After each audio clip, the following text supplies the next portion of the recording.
De fato, você acredita que não há relação fiscal, não há uma relação, desculpa, vamos lá, não há de fato uma relação entre uma política fiscal e uma disponibilidade de crédito? Quero saber se você de fato não acredita em relação a isso.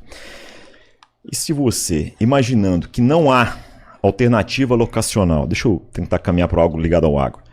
Já que você insistiu da soberania, eu vou voltar na questão dos fertilizantes, que fica um assunto fácil. Se você... Qual é a sua estratégia para a soberania nacional em relação aos fertilizantes? Como é que a gente... Lembrando que planta come fertilizante. Qual é a sua estratégia clara para uma soberania nacional, por exemplo, um tema como esse? Lembrando que não há alternativa locacional. Boa parte do que nós temos disponível de mineral estão em terras indígenas. De que modo a gente vai conseguir diminuir essa dependência internacional? Lembrando que a planta come adubo e a partir de então ela produz alimento, que nós temos essa missão de garantir, inclusive, que as pessoas não sintam fome e não passem dificuldade. Então, eu de fato, já para te dar a deixa, eu respondi, mas vou tentar na minha próxima vez responder de outra forma, sobre choque de ofertas. Um choque de oferta, nós temos que produzir mais, velho. Nós temos que produzir mais como nós temos feito historicamente. Volto a dizer, nos últimos 30 anos, nós dobramos a nossa área, nosso tamanho de área, mas nós produzimos quase 7 vezes mais. Se tem uma coisa que o agro tem feito, é produzir alimento, em quantidade e qualidade suficiente. Mas enquanto a gente não tiver uma política fiscal séria, que impacta sim no crédito, na minha opinião, nós não vamos garantir que as famílias percebam esse desenvolvimento. Jones, 5 minutos. Vamos lá, gente. Eu adoro o debate sobre economia porque é uma oportunidade da gente derrubar alguns terraplanismos econômicos. Deputado, se sua tese fosse correta, se existisse uma correlação direta entre o fiscal e o custo do crédito, a taxa Selic deveria ter disparado em 2022. Porque ali foi um ano de bagunça fiscal generalizada do país, porque o Bolsonaro estava gastando 8% do PIB para tentar ganhar a eleição, botando auxílio por cima de auxílio, gasto por cima de gasto, e como você mesmo falou, a taxa de juros chegou a 3%, porque teve uma decisão política do Roberto Campos Neto, presidente bolsonarista do Banco Central, de baixar a taxa de juros para estimular a atividade econômica e ver se o Bolsonaro ganhava a eleição. Então, assim... Qual é a correlação, deputado? O Bolsonaro estava bagunçando as contas públicas do país inteiro e a taxa de juros estava em 3%. E, além do mais, deputado, o que é que você chama desse fiscal? Porque o Brasil é praticamente dos únicos países do mundo que divide o orçamento público em 2 grandes ramos. Gasto primário do Estado e gasto financeiro. O gasto primário, para quem não sabe, é o gasto com saúde, educação, cultura, lazer, previdência, meio ambiente e por aí vai. O gasto financeiro do Estado é o gasto com juros e serviço da dívida pública. A cada aumento de 0,5% da Selic, isso corresponde a 25 bilhões a mais de gastos com juros da dívida pública. Nos últimos 12 meses, deputado, a gente gastou 1 trilhão de reais com juros da dívida pública. E isso não é descontrole de conta pública. Aumentou o gasto com juros porque aumentou a taxa Selic. Então, a partir do momento que você segue mantendo a taxa Selic em alta, vai aumentar o gasto financeiro do Estado. Então, esse fiscal que você considera é só o gasto primário do Estado, é só o gasto para pobre, para saúde, para educação, para cultura, para lazer, eu considero também o gasto financeiro do Estado. Porque qual é a justificativa de uma meta de inflação de 3%? Me diga qual é a outra economia do mundo, com a complexidade e com o tamanho do Brasil, que tem uma meta de inflação de 3%.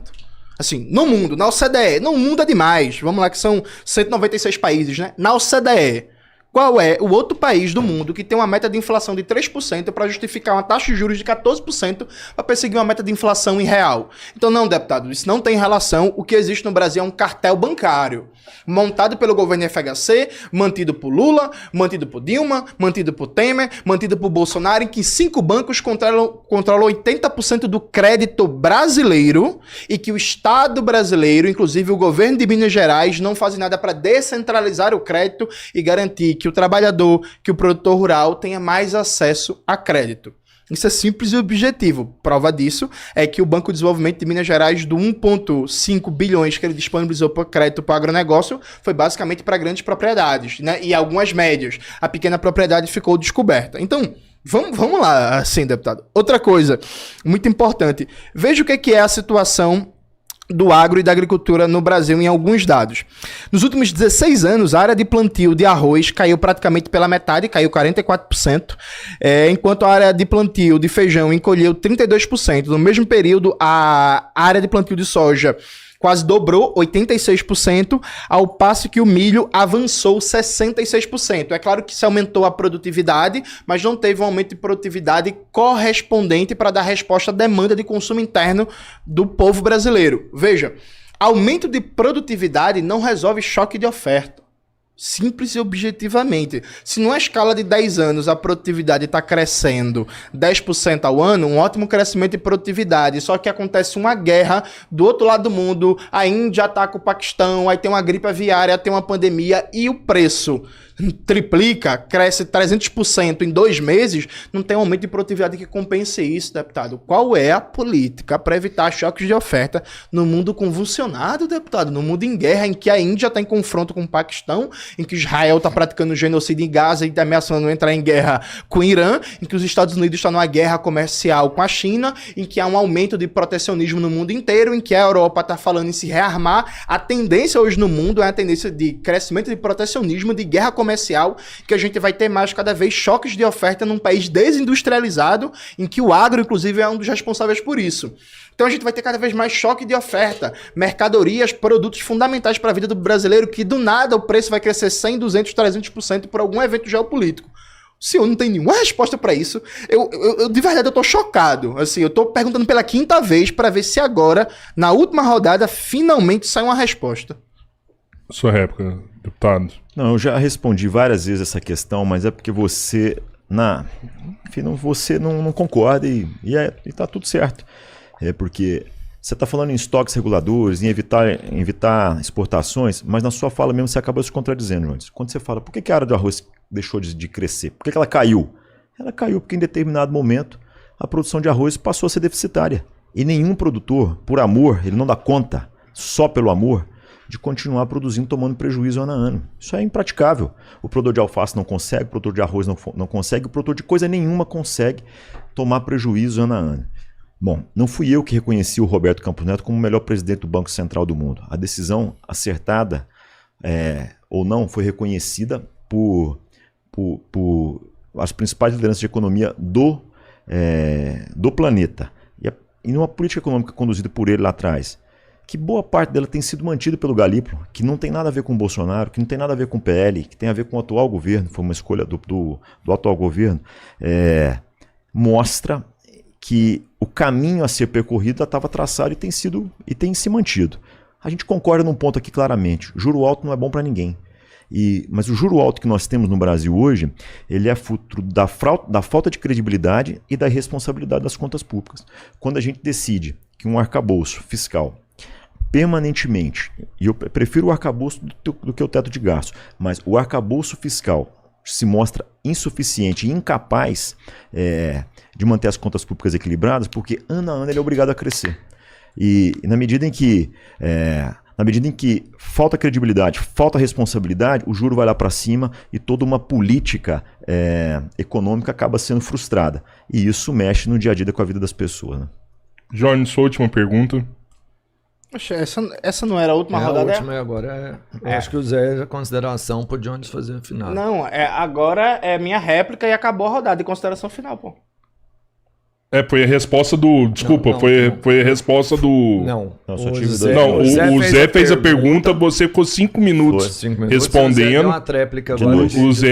O Zé fez a réplica agora. Aí vem agora... Agora seria a sua última pergunta, para depois o Zé responder 5 minutos. Perfeito. E aí você fazer a réplica, né? Perfeito. Que aí vai ficar igualzinho, 5 perguntas para cada lado. Exato. Perfeito. Aí fecha a rodada exata mesmo. Vamos lá.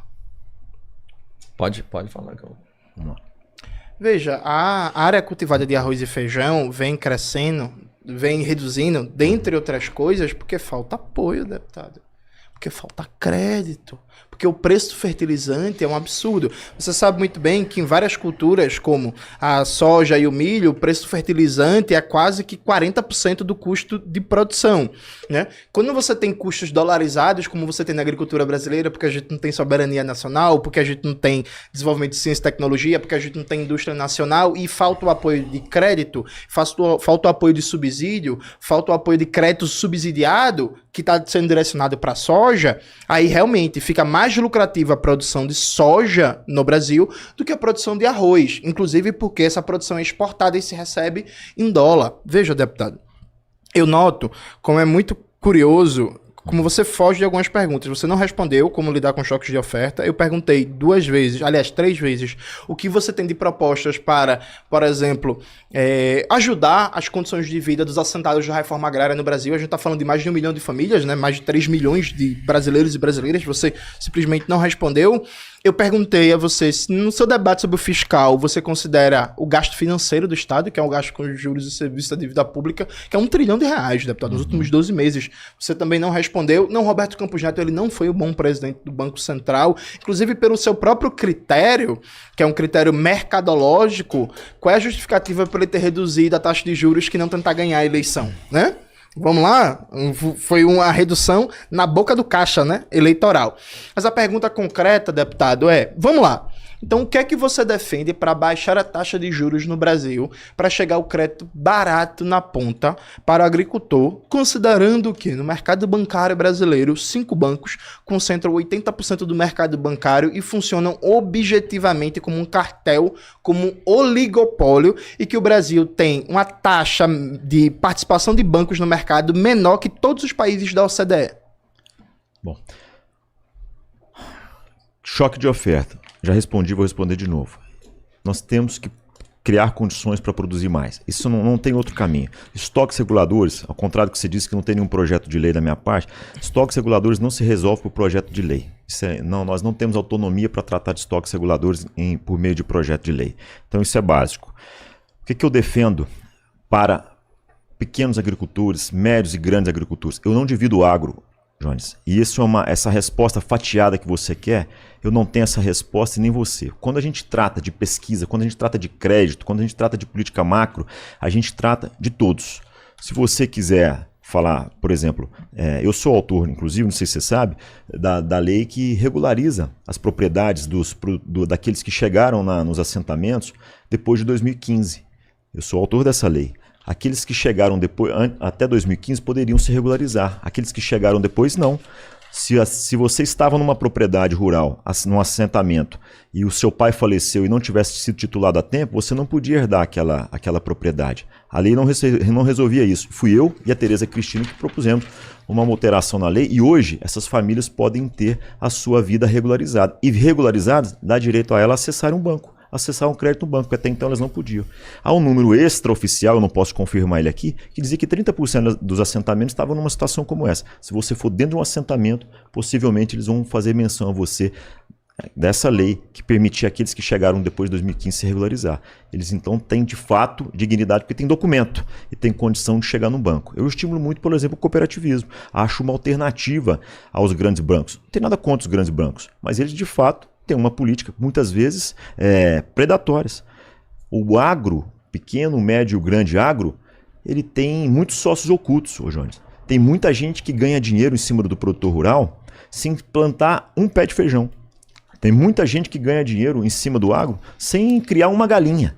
Pura e simplesmente com especulação. São sócios ocultos. Eu tenho um colega parlamentar que diz isso muito bem. Eu trabalho fortemente contra esses sócios ocultos, contra grandes prédios dos bancos, contra os cartórios, que por muitas vezes tem um cartel gigantesco. Eu trabalho contra toda essa turma. No fundo, Jones, eu quero que todos aqueles que assumiram essa missão de produzir alimentos e até energia, porque nós temos a bioenergia crescendo cada vez mais, que esses tenham condição de se manterem competitivos e produtivos. Isso é fundamental. Com juro mais barato. Então, quando a gente fala, eu quero um governo que gasta menos, que transmite credibilidade, que não mostra para o mercado, e o mercado não é apenas o grande, não é apenas a Faria Lima, não são apenas os investidores internacionais, o mercado é todo aquele que quer avançar, aquele que acredita no seu sonho, que tem uma poupança, que pega o seu FGTS e resolve empreender. Todo mundo que quer avançar um pouco mais encaixa nesse mercado. E eu defendo, eu não enxergo esse mercado como um adversário, não. O que eu enxergo como adversário é uma política desastrosa na economia. Quando a gente não tem uma economia ajustada, em hipótese nenhuma nós teremos um futuro garantido. Não dá. E dentro do que eu acredito de modelo de país, no que eu acredito de modelo de futuro, eu vejo que isso é fundamental. Às vezes tratar de economia fica muito distante das pessoas. Mas a dona Maria, o seu Zé, como eu, quando vai no supermercado, ele tem uma aula de economia clara. Ele vê lá o pacote de café produzido por um produtor rural, numa fábrica a céu aberto. Ele fala, o café está lá à disposição dele. Quando ele não tem renda suficiente para comprar alimento, ele começa então a perceber, ele fala assim, opa, será que o problema é a falta de alimento? Ah, mas faltou estoque regulador.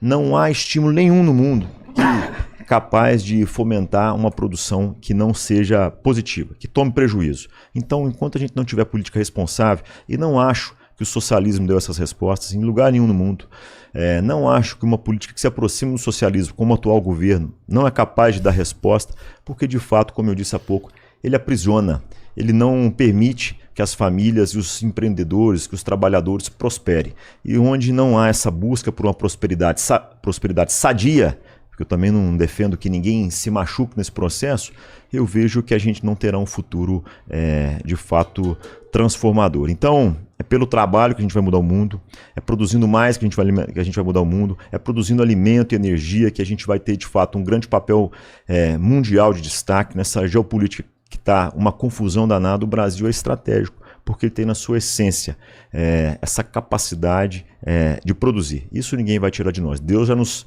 abençoou com o clima, com o território e tem nos estimulado dia a dia com essa nossa capacidade de trabalho. 2 minutos. Réplica. Veja, é muito curioso que o deputado fala assim, tem uma política predatória, ele é contra o custo dos spreads bancários, mas ele não apresentou nenhuma medida para reduzir o custo do crédito, para reduzir os spreads bancários, para enfrentar o cartel bancário. Repito, 5 bancos concentram 80% do mercado bancário no Brasil. E aí não veio proposta, não veio ideia. O deputado falou mais uma vez de fiscal, de economia arrumada, mas ele não falou do gasto financeiro do Estado. Ele não falou da meta de inflação. Eu perguntei, deputado, que país do mundo, da OCDE, com a economia do tamanho da brasileira, da complexidade brasileira, tem uma meta de inflação de 3%. Isso é uma meta de inflação irreal, colocada pelo rentismo brasileiro para manter uma taxa de juros surreal que remunera alguns bilionários, entre eles os bilionários do agro também, que são especuladores da moeda, né? Porque quando eles exportam, eles têm um prazo de 1 ano para internalizar aqueles dólares e podem ficar especulando com o câmbio para pegar a melhor cotação do câmbio. Você sabe muito bem disso, deputado.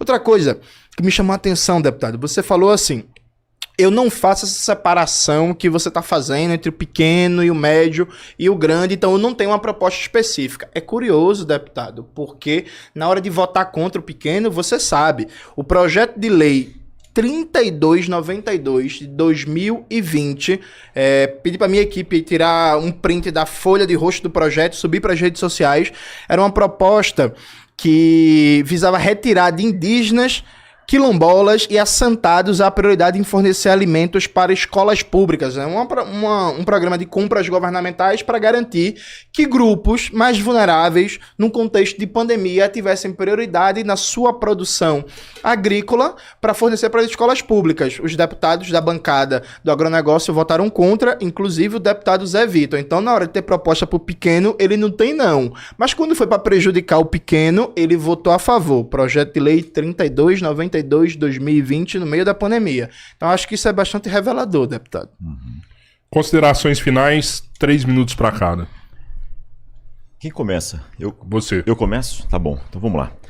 Bom, eu vou evitar responder essas perguntas, porque ela é mais do mesmo, e eu acho que não é que a gente vota contra uma coisa ou outra, há sempre uma lógica por trás de tudo isso. No fundo, a gente não quer, por exemplo, que o governo pague mais caro pela produção de alimentos. Eu sou autor de um projeto de lei, não sei se você sabe, que a produção orgânica tem a prioridade nas compras públicas, desde que tenha o mesmo preço dos outros produtos. Quem é que quer pagar mais? Nós vamos fazer de fato uma diretora de escola pagar mais por um produto pura e simplesmente que foi produzido por um índio, por um quilombola, por um agricultor orgânico? Não. Dinheiro público é dinheiro público em todo lugar. Se há qualidade questionável, aí é uma outra discussão, embora da produção convencional não é. Então eu defendo a produção convencional, defendo a agricultura orgânica, defendo a produção dos índios, dos quilombolas, eu defendo o trabalho. Essa é uma marca do nosso mandato. Eu sou um entusiasta, eu acredito na força do trabalho, eu acredito na capacidade do agronegócio de promover paz, como foi então defendido pelo Alisson Paulinelli, eu acredito na força do agronegócio para produzir bioenergia, como a gente produz etanol, por exemplo, energia a partir da biomassa, nesse compromisso que o mundo tem de vencer o carbono, é do agro, inclusive do agro brasileiro, que a gente tem boa parte das respostas que o mundo espera. Nós temos um desafio enorme, que é vencer a fome. E ninguém é mais capaz, está mais empenhado, não apenas em discurso, mas diariamente em vencer a fome do que os produtores rurais brasileiros. Nós temos um compromisso com as pessoas, e isso é inegavelmente. Agora, uma coisa a gente precisa vencer, Jones. Isso é um compromisso meu, ou tem que ser seu e tem que ser de todo mundo. Nós precisamos combater a desinformação. A minha primeira pergunta que te fiz é se esse discurso de divisão e discurso de ódio, entendo o contexto que você fez, que você colocou, se é esse discurso que vai levar o Brasil adiante. Não é. O discurso que vai levar o Brasil adiante é um discurso que aproxima, que une. Não é um discurso que coloca quem produz, quem trabalha, contra daqueles que não querem produzir ou não querem trabalhar. Pelo contrário, eu acho que a gente vence essa fome, essa dificuldade de acessar uma alimentação saudável, essa dificuldade que a gente tem de alimentar e realizar ações, a gente vence isso por meio do trabalho. E é por isso que eu acredito numa ideia de que é produzindo, é estimulando essa prosperidade de maneira sadia, levando o Brasil para adiante, não dividindo, levando todo mundo junto. É nisso que eu acredito. E o agro tem isso na essência. Eu sei que quem nos acompanha, talvez os produtores rurais nem estejam nos acompanhando, porque tem que acordar cedo amanhã. Tem muita gente que precisa tirar leite, que precisa estar na Ceasa amanhã entregando algum produto. Os agrônomos e técnicos como eu, eles têm uma missão muito nobre. Estão se preparando agora para dormir para amanhã, de fato, renovar esse compromisso com o Brasil, mas acima de tudo com os brasileiros. Um compromisso que ele faz na prática e traduz na prática por meio do trabalho. É nisso que eu acredito. Fora disso, não há sucesso, não há futuro. Jones, considerações finais. Desde já agradecer ao deputado mais uma vez. Valeu, viu? obrigado. Lembrar que a gente tinha combinado aqui no começo, né? Quem faria as considerações primeiro. É isso aí. E obrigado aí, parabéns aí. Primeiro esse debate seu na internet, né? Obrigado. Puta que Quando quiser, Jones. Então, gente, de maneira bem rápida, sim, deputado, eu sei que a lógica do projeto parlamentar, e nesse caso foi uma lógica antipopular, né? Veja, deputado, é claro que se a gente for pensar numa mera racionalidade capitalista de custos, pode ser que um produto orgânico, um produto menos poluente, menos degradante seja mais caro. Mas será que essa não é a escolha estratégica que a gente precisa fazer? Porque veja como sua lógica é perigosa. Para produzir soja em 1 hectare, o gasto anual é mais ou menos R$8 mil. Para produzir arroz no mesmo 1 hectare, o produtor gasta em média R$14 mil.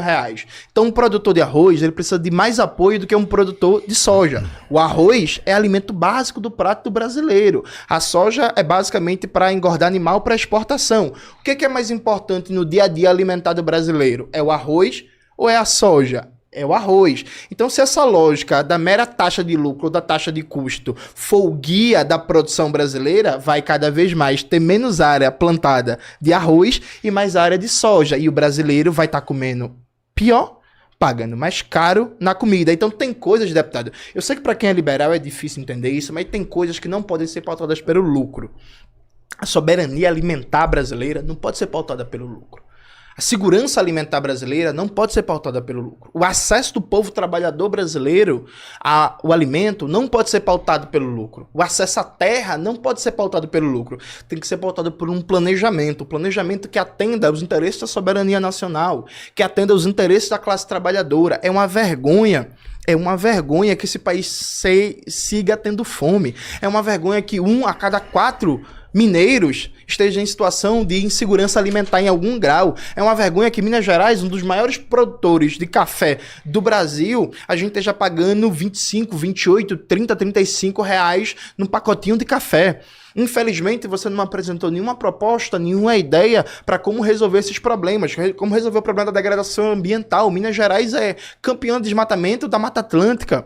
sobre o custo dos alimentos, sobre como o brasileiro não vai ficar vulnerável. Amanhã começa a gripe aviária nos Estados Unidos, o preço do ovo triplica. A proposta que a gente tem é muito simples, é uma proposta de uma reforma agrária, com planejamento, com zoneamento econômico e ecológico da terra, com o uso racional, ecológico, ecossocialista de todas as terras, para que a gente realmente consiga preservar o meio ambiente, para que a gente consiga produzir alimentos, para que a gente consiga industrializar a produção agrícola brasileira. Só 4% da agricultura familiar do Nordeste é mecanizada, que a gente consiga produzir um complexo econômico e industrial da agricultura brasileira. Isso não vai vir da bancada do agro, porque a bancada do agro está muito bem, está muito confortável com a dependência tecnológica, com a dependência de maquinária agrícola, com a dependência de sementes. Isso vai vir com um projeto de revolução brasileira, que é o que a gente defende para garantir soberania nacional, soberania produtiva, o fim da fome e a necessária reforma agrária no Brasil, porque esse Brasil só vai ser um país forte, com seu povo realmente vivendo bem, com dignidade, com a reforma agrária